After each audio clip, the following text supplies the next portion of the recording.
গাজায় যুদ্ধ বন্ধ ও জিম্মি মুক্তিতে চুক্তির প্রথম ধাপের বাস্তবায়নে হামাস ও ইসরায়েল একমত হয়েছে বলে জানিয়েছেন মার্কিন প্রেসিডেন্ট ডোনাল্ড ট্রাম্প। চলতি সপ্তাহেই যুদ্ধবিরতি ঘোষণা করতে মিশর যাবেন তিনি।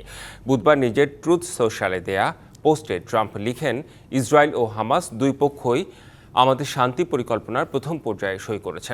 ট্রাম্প আরও লিখেন, খুব শীঘ্রই সব জিম্মিকে মুক্তি দেওয়া হবে। সেই সঙ্গে ইসরায়েল নিজেদের সেনাদের নির্ধারণ করা একটি সীমানায় সরিয়ে আনবে।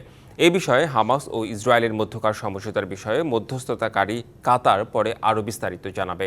এই ঘোষণার কয়েক ঘন্টা আগে ট্রাম্প সাংবাদিকদের জানিয়েছিলেন, মিশরে হামাস ও ইসরায়েলের মধ্যে চলা যুদ্ধবিরতি আলোচনায় আলোচকেরা একটি চূড়ান্ত চুক্তির খুব কাছাকাছি পৌঁছে গেছেন।